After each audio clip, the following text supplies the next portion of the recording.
முக்கியம். அம்மாவும் கூலி வேலை, அப்பா விட்டுட்டு போயிட்டேன்.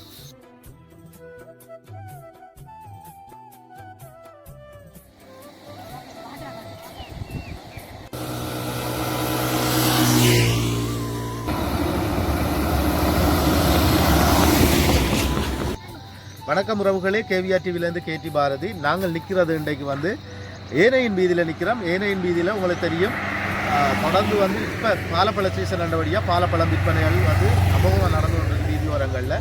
நாங்கள் இன்றைக்கு பாலப்பழம் விற்கிற இடத்துல வந்திருக்கிறோம். உங்களுக்கு பாடசாலைக்கு போகிற பிள்ளைகள் பல பாலப்பழம் விற்கிறன்றது உண்மையிலேயே ஒரு வருத்தத்துக்குரிய விஷயம். ஏன் நான் இதை சொல்கிறேன்டா, இந்த பாலப்பழங்கள் பிடுங்குறேன்டா ஒரு நாள் வேணும். காட்டுக்குள்ளே பாலப்பழம் பிடுங்க போகிறதுக்கு விற்கிறதுக்கு ஒரு நாள் வேணும். அப்போ 2 நாள் அவங்களுக்கு பள்ளிக்கூடமும் இல்லை, படிப்பும் இல்லை, அவங்களுக்கு எந்த ஒரு சந்தர்ப்பமும் இல்லை படிக்கிறதுக்கு. ஆனால் இப்படியான சூழலுக்குள்ளே நின்று விற்கிற பிள்ளைகள்கிட்ட நாங்கள் சில விஷயங்களை கேட்க போகிறோம். அது சரியான வெயிலுக்கு நிற்பாங்க. நாங்கள் சில நேரம் பெறக்குள்ள நடு வெயிலில் நின்று மறைச்சும் அவங்க நிற்காமல் போகிறத நாங்கள் பார்க்குறோம். வேண்டாமல் போகிறத அவங்களுக்கும் விருப்பம் இல்லாமல் இருக்கலாம். விருப்பம் இல்லாமல் இருந்தால் கூட அது ஏதோ நீங்கள் அதை படிக்கிற பிள்ளைகளுக்கு உங்களுக்கு ஹெல்ப் பண்ண முடியும்.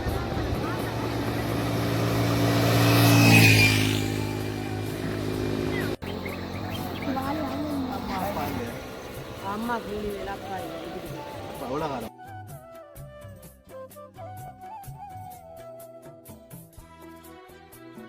என்ன பாலப்பழத்தை வேண்டிட்டு காசு தராம போவாங்க.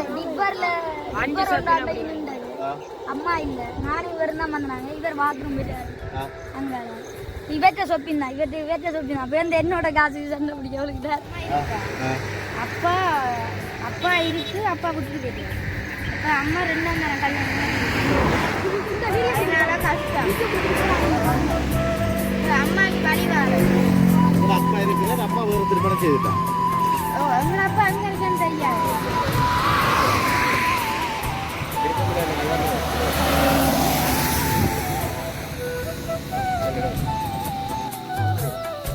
இது விற்கிறதுக்கு விருப்பம் இல்லை. காட்டுக்குள்ள பயந்துட்டு தான் போகிறேன். இது விற்காம இருக்கணும்னா படிப்பு சிலவும் முக்கியம். அம்மாவும் கூலி வேலை, அப்பா விட்டுட்டு போயிட்டேன். கொப்பி விட்டாமல் பஸ்ஸு தாடி கொண்டு போகிறதுக்குள்ள சைக்கிள் தான் போகிறேன். சைக்கிள் இல்லை, நடந்து தான் போகிறேன். இது சாப்பாட்டுக்கு கொஞ்சம் கஷ்டம். இதை விற்றா தான் சரி. அதுதான் விற்று கொண்டு நிற்கிறேன் ரோட்டில்.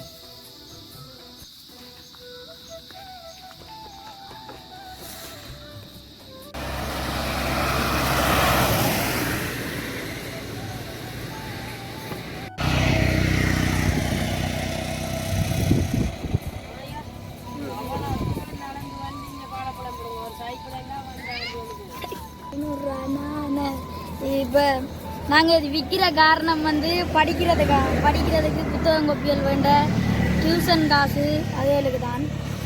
பெண் வந்தால் நாங்கள் ஆஞ்சி விற்கிறது கன நேரம் பிடிக்கும். ஆஞ்சி வந்து ஆயிரது கன நேரம் பிடிக்கும்.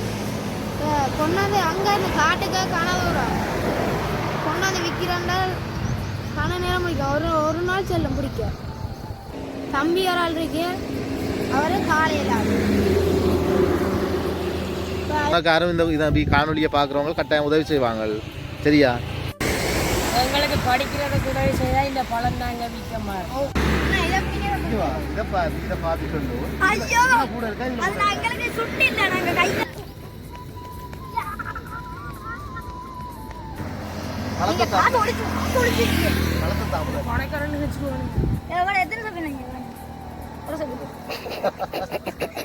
ஒரு சொப்பனுக்கு காசு மேல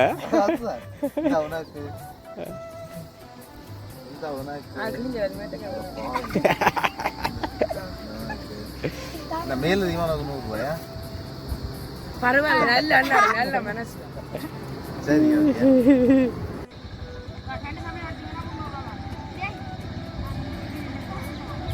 வாங்கி ஓடுறாங்க.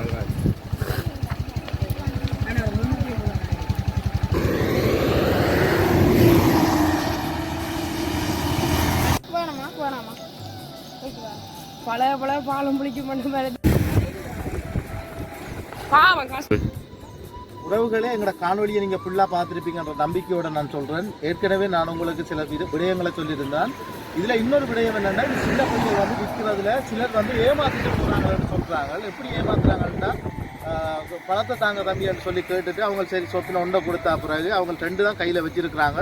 ஒரு ஆளும் 2 கையில் வச்சு கொண்டா மறைக்கிறாங்க. சரி அவங்கள்ட்ட சேர்க்குறாங்க தாங்க உண்டை நாங்கள் பார்த்துட்டு அடுத்ததையும் எடுத்துட்டு வான்னு சொல்லிட்டு அவங்க எடுத்துக்கொண்டு வாரத்துக்கு இடையில் வாகனத்தை எடுத்துக்கொண்டு போகிறதாக தங்களுக்கு வந்து சொல்லியிருக்கிறாங்க. தயவு செய்து செய்யாதீங்க. நீங்கள் அவங்களுக்கு கஷ்டத்தில் இந்த தொழிலை செய்கிறாங்க, விரும்பி செய்யலை. அவங்க அடுத்தது படிக்கிற படிகள். இப்போ நாங்கள் அவங்கள்ட்ட கேட்டதில் அவங்க எங்களுக்கு சொன்ன ஒரு விஷயம், நாங்கள் வந்து பள்ளிக்கூடம் போகிறதுக்கு புத்தகம் இல்லை, புத்தக பேக் இல்லை, சீட் இல்லை, சைக்கிள் இல்லை, நாங்கள் நடந்து தான் போகிறோம். அதோட நாங்கள் வந்து சில நேரம் பஸ்ஸில் மறைச்சா கூட ஏற்ற மாட்டினோம், சில நேரம் வேறு வாகனங்களில் மறைச்சா ஏற்றினோம் இல்லை. அப்போ நாங்கள் நடந்து போகிறோம். அதுக்காகத்தான் நாங்கள் இதை விற்பனை செய்கிறோம். இதில் நின்று நாங்கள் மறைச்சி கொடுக்குறோம். எங்களுக்கு இது விருப்பம் இல்லை, ஆனால் இருந்தாலும் நாங்கள் படிக்கணுமென்ற ஆர்வத்தில் இதை செய்கிறோம். எங்களுக்கு படிக்கிறதுக்கு 6வது ஒரு ஆள் உதவி செய்யுமா இருந்தால், அவங்களோட கல்விக்கு உதவி செய்பவங்களா இருந்தால் நிச்சயமாக நாங்கள் இதை கைவிட்டுவோம்னு சொல்கிறாங்க. தயவு செய்து இந்த காணொலியை பார்க்குற எங்களோட வெளிநாட்டில் வாழுகின்ற உறவுகள், இந்த பிள்ளைகளுக்கு வந்து உங்களால் உதவி செய்ய முடியும், இந்த பிள்ளைகளுக்கு முடியும்னு சொன்னால் எங்களோட தொடர்பு கொள்ளுங்க. நிச்சயமாக நாங்கள் உதவி செய்கிறதுக்கு காத்திருக்கிறோம். நன்றி, வணக்கம்.